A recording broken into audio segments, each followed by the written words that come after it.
सभी को सादर जय जिनेंद्र। मन की बात का कार्यक्रम प्रतिदिन की भांति आज यहाँ पर प्रारंभ किया जा रहा है। आप सभी भक्तगण इस कार्यक्रम व मुनि श्री विरंजन सागर जी की वाणी का रसपान करें और अपने मन की उठी जिज्ञासा को हम तक पहुँचाएं। उसका समाधान पूज्य गुरुवर के द्वारा यहाँ से आपको दिया जाएगा। मुनि श्री की वाणी को जन जन तक पहुँचाएं और हमारे जनसंत वाणी यूट्यूब चैनल को सब्सक्राइब करें, शेयर करें। सभी को जय जिनेंद्र। आज के पुण्यार्जक परिवार doctor Trishala Jain, doctor Bahubali Jain, Shrimati Meena Jain, doctor Bharat Jain, पुत्र प्रखर जैन, प्रांजल जैन गुड़ा हैं। यहाँ पर गुरुवर के चरणों में त्रिकाल नमोस्तु करते हुए हे स्वामी नमोस्तु नमोस्तु नमोस्तु। सर्वप्रथम पहला प्रश्न।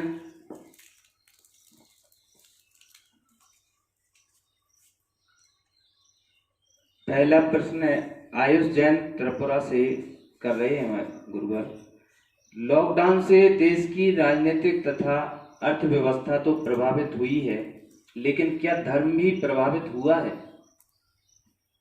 देखिए, धर्म कभी प्रभावित नहीं होता है। धर्म शाश्वत है। धर्म की क्रियाएं थोड़ी सी प्रभावित जरूर हुई है। जो व्यक्ति मंदिर जाता था, अभिषेक पूजन करता था, उसको मंदिर जाने नहीं मिल रहा है, पूजा करने नहीं मिल रही है। थोड़ी सी उसकी क्रियाओं में परिवर्तन आया है। थोड़ी क्रियाओं को के ऊपर प्रभाव जरूर हुआ है, लेकिन धर्म पर कभी प्रभाव नहीं होता। धर्म शाश्वत है। धर्म अंतरंग का विषय है। धम्मो दया विशुद्धो। हमारे परिणाम दया के हैं और घर में बैठ करके भी धर्म चल रहा है। धर्म की क्रिया अलग है और धर्म अलग है। धर्म अंतरंग का विषय है। क्षमा आदि धर्म, हमारे परिणामों में क्षमा भाव आना, ये दया का परिणाम आना, ये स्वाभाविक धर्म है। और ये व्यक्ति घर में बैठा हुआ तब भी धर्म कर रहा है, लेकिन मंदिर जाकर के पूजा करना, अभिषेक करना, द्रव्य चढ़ाना, दर्शन करना, ये जो क्रियाएं कर रहा था वो क्रियाओं पर प्रभाव जरूर आया है कि लॉकडाउन के चलते हुए हम मंदिर नहीं जा पा रहे हैं, घरों से बाहर नहीं निकल पा रहे हैं। घरों से बाहर निकलने के लिए पाबंदियां लगी हैं, मंदिरों में जाने में पाबंदियां लगी हैं, तो वो प्रभाव दिख रहा है, वो प्रभावित हो रहा है कि धर्म की क्रियाएं सुचारू रूप से संचालित नहीं हो पा रही हैं। धर्म के जो कार्यक्रम होते थे, धार्मिक जो कार्यक्रम चलते थे, वो धार्मिक कार्यक्रम नहीं हो पा रहे। जो समूह के रूप से क्रियाएं की जा रही थी, वो समूह रूप से क्रियाएं नहीं हो पा रही हैं। लेकिन धर्म हमारा स्वयं का है। हर व्यक्ति घर में बैठ करके धर्म कर रहा है, अंतरंग से परिणामों से धर्म कर रहा है। छत्तीसगढ़ से श्रीमती अंजलि जैन अपनी जिज्ञासा रख रही हैं कि मुनिराज खड़े होकर आहार लेते हैं, तो आर्यका माताजी बैठकर आहार क्यों लेती हैं? देखिएगा कि मुनिराज की 28 मूल गुण के संस्कार जो होते हैं, उन संस्कारों में खड़े होकर के आहार करना, और ये उनका एक नियम भी हुआ करता कि जब तक जंघाओं में ताकत है तब तक वो खड़े होकर के आहार करेंगे, और जब इन जंघाओं में शक्ति नहीं रहेगी तो संलेखना समाधि कर लेंगे, लेकिन बैठ करके आहार नहीं करेंगे। ये उनके 28 मूल गुण का एक मूल गुण है, खड़े होकर के आहार करना। लेकिन माताजी के लोगों के भी संस्कार तो 28 मूल गुणों के ही किए जाते हैं, और आर्यका दीक्षा के समय उनके 28 मूल गुणों के संस्कार करके उनको मुनि व्रत रूप ही दिया जाता है। लेकिन उनकी परिहार वृत्ति है कि वो एक उनके 3 मूल गुणों में कमी यही रहती है, इसलिए 105 उनके लिए नाम में लगाया जाता है कि वो वस्त्र पहनते, बैठ करके आहार करते हैं और वो स्नान आदि करते। तो ये सब उनकी विशेष प्रक्रिया है कि वो बैठकर खड़े होकर के उनकी शोभा नहीं देती आहार करने की, इसलिए बैठ करके करती हैं। उनका 3 मूल गुण कम हुआ करते हैं, इसलिए उनके लिए उपचार रूप से महावृत्ति कहा जाता है और वह बैठ कर के आहार करते हैं। मुनिराज 28 मूल गुणों का निरतिचार रूपक से पालन करते हैं, इसलिए वो खड़े होकर के परिहार वर्ती, उनकी कोई परेशानी नहीं है, इसलिए वो खड़े होकर के आहार कर सकते हैं। अक्षय जैन टीकमगढ़ से पूछ रहे हैं कि हे स्वामी नमोस्तु, मैं टीकमगढ़ से हूँ।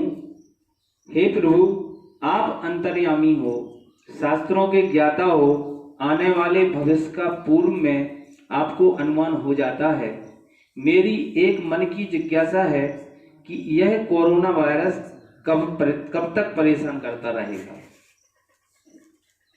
देखिए कि ये तो एक महामारी है और ये महामारी के चलते हुए इसकी दवाई, इसकी सुरक्षा और कोई नहीं है। सिर्फ हमारी सुरक्षा स्वयं की है कि हम घर में बैठ कर के सोशल डिस्टेंस का ध्यान रखते हुए दूरी का बनाए रखें और दूसरी बात कि किसी के साथ मेल जोल ना करें और घर में रह कर के अपने उससे बच सकते हैं। यह बीमारी ज़्यादा समय की नहीं है, क्योंकि कोई भी बीमारी होती है ज़्यादा टाइम की नहीं होती है। जब मथुरा में भी महामारी आई थी, उस समय चारण रीतिधारी मुनिराज आए थे और उन्होंने वो मंत्रों के माध्यम से उस क्रियाओं, साधु संत भी इस महामारी के चलते सबके लिए आशीर्वाद दे रहे हैं, जाप आदि कर रहे हैं। तो यह महामारी ज़्यादा देर की नहीं है, ज़्यादा समय की नहीं है, लेकिन जो समय है उस समय को अपन को धैर्यता रखना है, संयम रखना है, संयम बरतना है। और यह वैसे कि देखा जाए अन्य देशों की अपेक्षा तो अभी फिर भी भारत में बहुत सीमित संयम रखे हुए हैं, धैर्यता रखे हुए हैं और ये सबके अंतरंग की विशुद्धि धर्म का परिणाम है कि यहाँ पर ज़्यादा राट रूप से महामारी फैल नहीं पाई है और कंट्रोल में है और धीरे धीरे ये और कंट्रोल हो जाएगी। 3 मई तक और कंट्रोल होकर के और ये महामारी समाप्त की ओर होगा। और हम सभी धैर्यता बनाए रखें, संयम बनाए रखें और धर्म कार्य करते रहें, जाप आदि स्वाध्याय आदि करते रहें, जिससे हमारी दूर हो। गुरुवर देवेंद्र जैन जबलपुर से प्रश्न पूछ रहे हैं कि कोई त्रियंच पिच्छिका उठाकर ले जाए तो बिना पिच्छिका के साधु उस समय उनके क्या कर्तव्य हैं? देखिए, ऐसा शास्त्रों में उल्लेख आया है कि यदि कोई मुनिराज सामायिक करने जंगल में बैठे हैं और अचानक कोई त्रियंच गति का जीव आकर के पिच्छी आदि उठा करके ले जाए तो मुनिराज उपसर्ग समझ करके वो वहाँ पर बैठे रहते हैं, वहाँ से उठते नहीं हैं। और यदि बिना पिच्छी के चलना भी पड़े तो अपरिहार्य स्थिति में वो मात्र 7 कदम बिना पिच्छी के चल सकते हैं। 7 कदम चलने के बाद वो भी अपने उसके बाद गुरु से प्रायश्चित लेंगे, शुद्धिकरण करेंगे, लेकिन बिना पिच्छी के गुरु आगे नहीं जा सकते हैं। तो यदि कोई श्रावक आएगा वो मुनिराज के हाथ में पिच्छी देगा, तब उस स्थान से उठ सकते हैं, अन्यथा वो उपसर्ग समझ करके अपने स्थान पर बैठे रहेंगे। क्योंकि इस साधु की पिच्छी एक उपकरण है, एक संयम का उपकरण है और एक पिच्छी उनके हाथ का उपकरण है। तो जब तक उनके हाथ में वो उपकरण नहीं होगा तब तक वो आगे बढ़ नहीं सकते हैं। और ऐसी स्थितियों में कभी यदि कहीं ऐसी स्थिति बनती है तो वो वहीं पर बैठे रहते हैं। जब तक बैठे रहेंगे जब तक कोई श्रावक आकर के उनके लिए पिच्छी आदि ना दे जाए।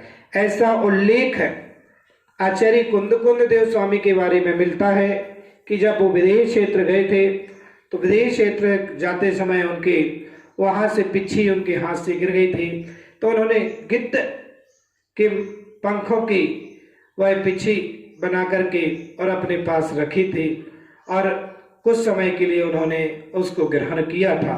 तो कोई भी श्रावक जंगल में आकर के वह चाहे मयूर पंख की पिछी उठा करके या अनेक मयूर आदि पे मोर पंख की या गिद्ध पिछे, गिद्धाचारी कहते हैं उनको, इसलिए गिद्धाचारी, उनके नामों में गिद्धाचारी नाम आया है। तो गिद्ध के पंखों की पिछी उनके हाथों में दी गई थी, तो उन्होंने उस समय कुछ समय के लिए वह पिछी हाथ में रखी थी। तो ऐसा उल्लेख कुंद देव स्वामी के बारे में मिलता है। लेकिन यदि कोई साधारण मुनि कहीं पर ऐसी परिस्थिति बनती है तो कोई साधक अपनी पिछी दे दे या फिर कहीं से पंख ला करके पुरानी पिछी किसी के पास रखी है, वो मुनिराज के हाथ में उस समय दे सकता है और मुनिराज के उपसर्ग को दूर कर सकता है। अन्यथा उपसर्ग समझ करके ही वो अपने ध्यान साधना में बैठे रहेंगे। श्रीमती संगीता जैन गोढ़ा ललितपुर से पूछ रही हैं कि द्रव्य मन और भाव मन में क्या भिन्नता है?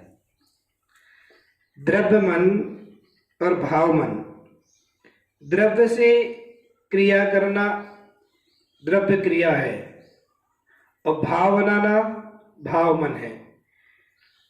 द्रव्य पुरुषार्थ पर का है और भाव पुरुषार्थ निज का है। द्रव्य की क्रिया पर की है, भाव की क्रिया स्वयं की निज की है। हमारा परिणाम मन में विचार आना कि मुझे मंदिर जाना है, पूजा करना है, ये मन में विचार आया और ये मन में भाव आया। लेकिन द्रव्य को सजोया, द्रव्य को धोया, मंदिर आप गए, वहां पर द्रव्य लगाए, ये द्रव्य से पूजा करना की, ये द्रव्य की क्रिया है।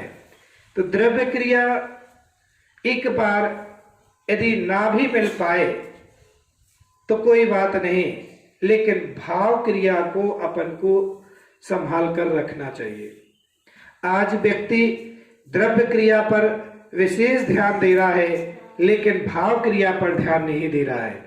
भावों पर उसका ध्यान नहीं जा रहा है। उसको ये मतलब है कि मुझे मंदिर की दूरी तय करना है, उससे ये है कि मुझे परिक्रमा लगाना है, ये द्रव्य से क्रिया हुई। लेकिन भाव से क्रिया की आप एरिया समिति पूर्वक देख करके लगाओ। आप परिक्रमा लगा रहे हैं, नीचे देख नहीं रहे कितने जीवों की विराधना हो गई, कितने जीव वहां चल रहे थे, उनके ऊपर पैर रख दिया।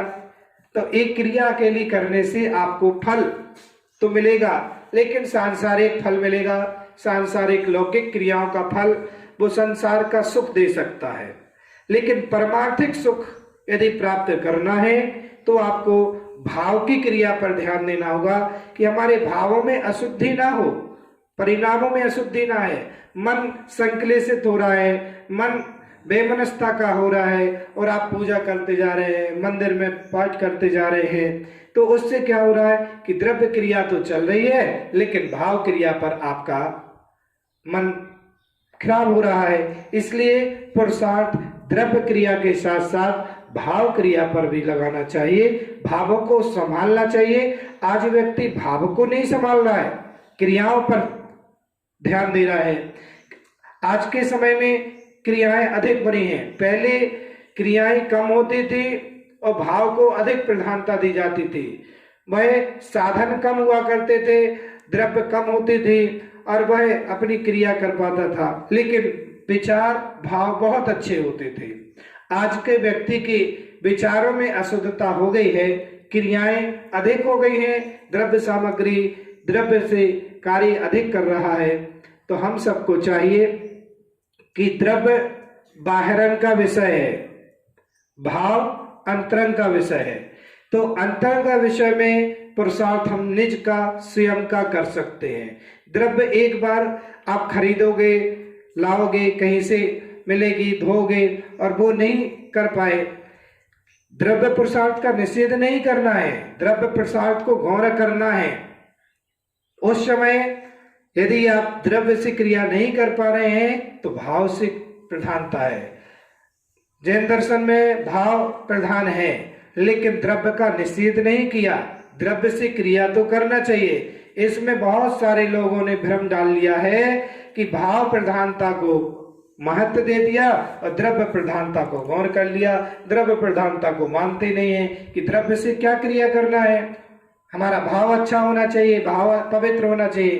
तो भाव प्रधानता तो भाव अंतरंग का विषय है, बाहर तो देखने में आता नहीं है, तो बाहर का देखने का विषय भी आना चाहिए। जैसे कि मान लो कोई बच्चा या कोई युवा या कोई व्यक्ति मंदिर में पूजा करने गया, मंदिर में दर्शन करने गया और ऐसे ही हाथ बांध करके सामने खड़ा रहे, तो चार लोगों को देखने में ये लगेगा कि ये क्या कर रहा है। आपका मन अच्छा था लेकिन आपकी क्रिया सही नहीं थी। इसलिए आपको द्रव्य से क्रिया, मतलब हाथ को भी जोड़ना है, हाथ भी अच्छे से जोड़ना चाहिए, आपके हाथ में द्रव्य भी होना चाहिए।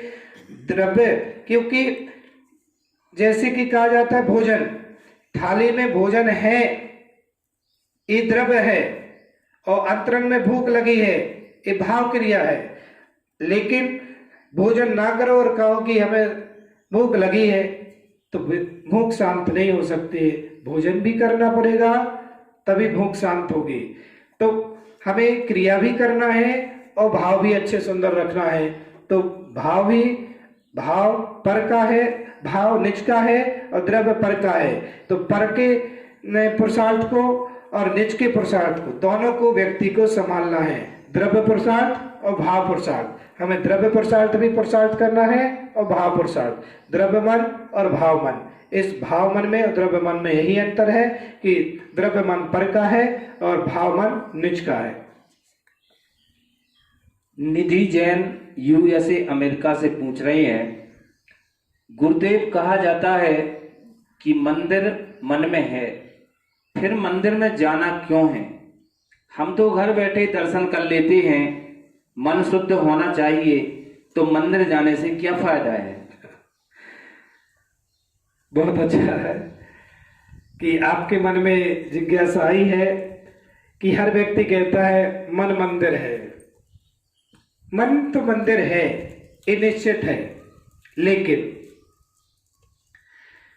मन की क्रिया अंतरंग की है, बहिरंग क्रिया पर भी तो आपको ध्यान देना। किसी आर्टिस्ट ने, किसी वैज्ञानिक ने सर्च किया कि मंदिर क्यों बनाए जाते हैं, तो मंदिर का उसने रीजन देखा कि मंदिर के अंदर पॉजिटिव ऊर्जा आती है। और जब व्यक्ति दर्शन करने जाता है, जब वो दर्शन करता है तो उसके पास वो पॉजिटिव ऊर्जा ग्रहण करता है, निगेटिव ऊर्जा उसकी निकलती है। इसलिए अपन मंदिर में जाते हैं। मंदिर में जाकर के हमारे पास पॉजिटिव ऊर्जा मिलती है और पॉजिटिव ऊर्जा ग्रहण होती है तो हमारे जो मन मस्तक में निगेटिव विचार चल रहे थे, जो निगेटिव ऊर्जा थी, वो निगेटिव ऊर्जा समाप्त हो जाती है। इसलिए भगवान के जो मूर्ति होती है, जो गर्भगृह होता है, वो मूर्ति में से रेस निकलती है, तरंगे निकलती हैं, किरणें निकलती हैं। और जब हम मंदिर के सामने जाकर के दर्शन मूर्ति के सामने करते हैं तो उसके सामने से जो रेस निकली, वो रेस हमारे मस्तक को प्रभावित करती है। तो हमारे यहाँ जो निगेटिव ऊर्जा आ रही है, वो निगेटिव ऊर्जा समाप्त होती है, पॉजिटिव ऊर्जा आती है। इसलिए मंदिर में, जैसे कि कभी आपको इसको प्रैक्टिकल करना है तो देख लेना, कभी आपका मन अशांत हो, मन में बड़ी संकलिष्टता चल रही हो और आप कुछ गुरु जी के पास या भगवान के पास जाकर के बैठना, 2 मिनट भगवान के पास, गुरु के पास जाकर के बैठोगे तो आपकी जो नेगेटिव ऊर्जा थी, वो नेगेटिव ऊर्जा पॉजिटिव में बदलेगी। और उसका प्रभाव कि जो तरंगे गुरु के पास से निकल रही, जो भगवान के पास से तरंगे, क्योंकि उनका 24 घंटे एक ही काम है, जाप करना, स्वाध्याय करना, अपने मन की विशुद्धि को रखना। और तो जो एनर्जी उनकी बन रही है पॉजिटिव, वो पॉजिटिव एनर्जी रेस बन करके निकल रही है, तरंग बन करके। तो जो सामने आता है उसको वो तरंगे प्रभावित करती हैं। तो मंदिर में और घर में ये है कि घर में वातावरण अशुद्ध होता है, कहीं टेलीविजन चल रहा है, उसमें अश्लील गाने भी चलते हैं, अश्लील चित्र भी चलते हैं। घर में आपस में 2 लोग बातें करते हैं तो कभी अपशब्दों का उपयोग भी होता है। तो जो हमारी मुख से एनर्जी निगेटिव निकल रही है, तो घर को वातावरण निगेटिव बन रहा है। और उस घर में बैठ करके जब हम आराधना करते हैं तो निगेटिव ऊर्जा प्रभावित ज्यादा कर रही है, पॉजिटिव नहीं। और मंदिर में हमेशा सिर्फ मनुष्य ही नहीं, देव लोग भी आकर के पूजा आराधना करते हैं, तो यहाँ मंदिर की जो ऊर्जा होती है वो पॉजिटिव होती है। अब पॉजिटिव ऊर्जा जब वो व्यक्ति पूजा करने जाता है, जब दर्शन करने जाता है, तो वो पॉजिटिव ऊर्जा उसको ग्रहण करती है। जैसे कि आप देखते हैं कि मोबाइल जब आप चार्ज पर लगाते हैं तो डिस्चार्ज मोबाइल को यदि चार्ज पे लगाया है तो आपकी 2 घंटे में 1 घंटे में बैटरी चार्ज हो जाती है, और 1 घंटे में आपकी बैटरी चार्ज हो गई तो वो आपको 12 घंटे 18 घंटे आप प्रभावित करती है, वो आपका काम करती है, बैटरी चलती रहती है। जब एक मोबाइल को 1 घंटे में चार्ज करने से हमारी बैटरी 12 घंटे 24 घंटे काम करती है, ऐसे ही जब मंदिर में हम जाते हैं, भगवान के दर्शन करते हैं, तो हमारी इतनी पॉजिटिव ऊर्जा बन जाती है कि 23 घंटे हमारा प्रभावित, वो 24 घंटे को प्रभावित करती है, और वो 1 घंटे की एनर्जी 24 घंटे के नेगेटिव विचारों को शांत करती है। इसलिए मंदिर बनाए जाते हैं।